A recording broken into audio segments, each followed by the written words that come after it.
Hello guys, what's up? This is Mayank and I teach you today the topic benefits of understanding business environment. कि environment को जानने के फायदे क्या है, benefits क्या है. हमने मीनिंग जान लिया, चलो चलते हैं. Let's go.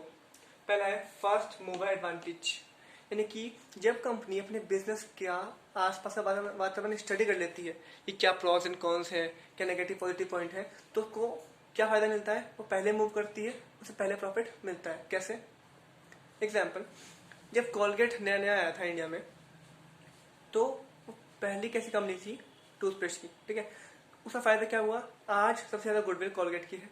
और कुछ लोग तो ये नहीं कहते कि टूथपेस्ट हो गया, क्या कहते हैं दुकान पे जाके, शॉप पे जाके क्या कहते हैं कि कॉलगेट कॉलगेट कॉलगेट, यानी कि उसकी इमेज बन चुकी है, गुडविल बन चुकी है. यानी कि जो फर्स्ट मूव हुआ उसको प्रॉफिट मिला, इमेज बनी. नेक्स्ट है gets an early warning signal, यानी कि फ्यूचर में जो आपको पता है कि business is a risk and uncertain activity, किसी को मालूम नहीं होता कि फ्यूचर में क्या हो जाए, तो हमको कहीं ना कहीं gets an early warning signal, यानी कि पहले हम सच्चे हो जाते हैं, अवेयर हो जाते हैं आने वाले प्रॉस एंड कॉन्स के प्रति. मैं ये नहीं कह रहा हूँ कि हम फुल्ली अवेयरनेस को टैकल कर लेंगे, 100% सोल्यूशन ढूंढ लेंगे, लेकिन हाँ 50% 60% उससे हम अवेयर हो जाएंगे, उससे पहले ही हम हाइपोथेसिस कर लेंगे. नेक्स्ट है स्वॉट एनालिसिस, यानी कि स्वॉट मतलब strength, weakness, opportunities and threat. Company क्या स्ट्रेंथ है, क्या पॉजिटिव पॉइंट है, क्या वीकनेस है, क्या अपॉर्चुनिटीज है और क्या उनको खतरा है, दैट्स वी कॉल्ड अंडर स्वॉट. नेक्स्ट है कॉन्टिन्यूस लर्निंग. आप सब जानते हैं कि learning is a continuous process. एक अच्छा बिजनेस तभी लंबा चलेगा जब वो आसपास का वातावरण देख के चलेगा, यानी कि वो मार्केटिंग को, डिमांड को अकॉर्डिंग टू कस्टमर प्रेफरेंस देख के चलेगा. As a know, consumer is a king pin of market, तो that's why. Next one is helps to adapt dynamic perspective. अब ये डायनामिक क्या होता है आप जानते होंगे, very good. Let me more clarify you. Dynamic मतलब चेंज, फ्लेक्सिबल. जब हमें पता है कि आगे सब, फॉर एग्जाम्पल हम स्कूटी चला रहे हैं, सामने पता है गड्ढा है, तो हम क्या करेंगे, कट मार लेंगे. डायनेमिक, अपने आप को चेंज कर लेंगे according to situation. Same to same ऐसे ही जब कंपनी को पता है कि आने वाले समय में कुछ फैशन की या डिमांड चेंज होने वाली है, तो अपने आप को चेंज कर पाएगी before time to get the advantage of that opportunity. Next one is an strategical approach. Common सी बात है, सिंपल समझ आ गया होगा. स्ट्रेटेजी मतलब कि रणनीति, लेकिन जो कॉम्पिटिटर को देखते हुए बनाई जाए, समझिए, जैसे कि जियो और एयरटेल में जो चलता रहता है आपस में. नेक्स्ट है keeps business updated with environment, वही अवेयरनेस, अलर्टनेस, यानी कि जब कोई कंपनी अंडरस्टैंड करती है एनवायरमेंट को, तो वो अपडेट रहती है. उसका फायदा क्या होगा, उसको फायदा क्या होगा, वो अनसर्टेनिटीज को अवेयरली टैकल कर पाएगी, उससे जूझ पाएगी और उसका एक निदान कर पाएगी, सोल्यूशन दे पाएगी और अल्टीमेटली कंपनी को डूबने से बचा पाएगी. तो ये थे हमारे benefits of understanding business environment. Next topic is LPG. As you all know that in India in 1991 NEP, that is New Economic Policy, has come up with the LPG. यानी कि 1991 में LPG I. LPG means not liquefied petroleum gas, it's liberalization, privatization and globalization. Let me clarify one by one. पहला है liberalization. नाम अपने आप ही बता रहा है, लिबरल यानी कि फ्री, आज़ाद. यानी कि सन 1991 से पहले बहुत सारे रेस्ट्रिक्शंस लगाए हुए थे, जैसे कि इंडिया और अमेरिका में इंपोर्ट एक्सपोर्ट का काम है सपोज, ठीक है, तो रेस्ट्रिक्शन लगाए हुए हैं, कोटा लगाया हुआ है, रेस्ट्रिक्शन लगाए हुए हैं, टैरिफ बैरियर लगाए हुए हैं, नॉन टैरिफ बैरियर लगाए हुए हैं. तो उन सबको फ्री करना, थोड़ा कूल अप करना, कूल रहना. लिबरलाइजेशन, फ्रीडम, लिखा हुआ है freedom. Next one is P, privatisation.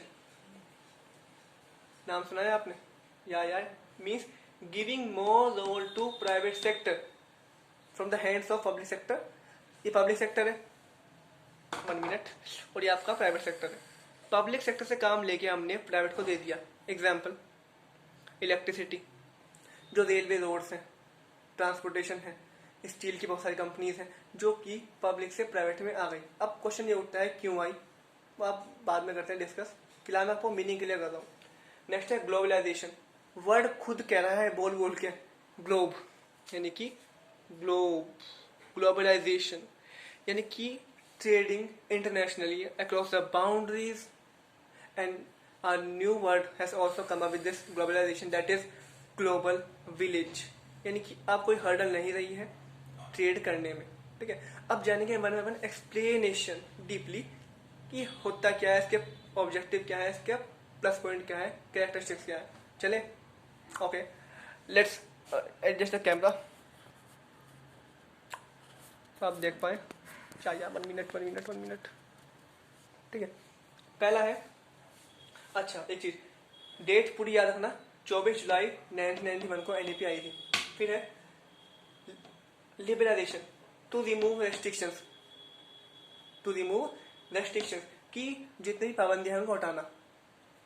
Next है end of licence quota and other trade barriers restrictions, यानी कि जो कोटा होता है वो हटा दिया गया। जैसे कि आज के टाइम में आप कोई शॉप करते हो तो आपको लाइसेंस की जरूरत नहीं है सिवाय 4-5 चीजों के। वो कौन कौन सी है?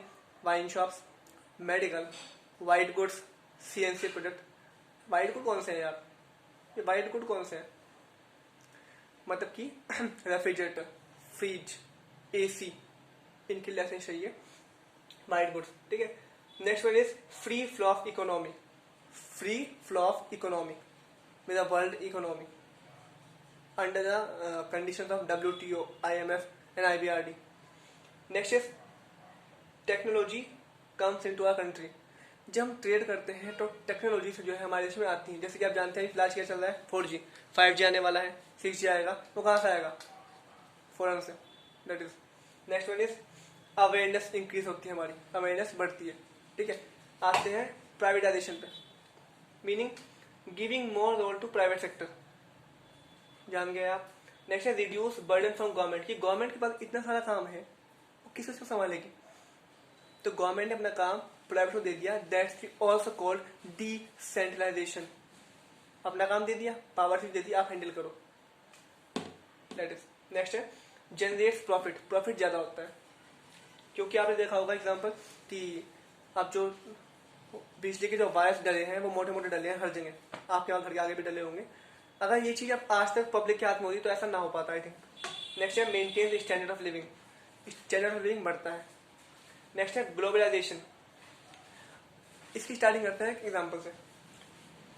इंडिया और अमेरिका के बीच में इंपोर्ट एक्सपोर्ट चलता है, ठीक है ना, उसे कहते हैं ट्रेड ग्लोबली, यानी कि आज के टाइम में इंडिया है, फ्रांस, USA, अमेरिका, चाइना, किसी से भी ट्रेड कर सकते हैं हम बिना हिचकिचाहट के, except some formalities of documentation that's we studied letter.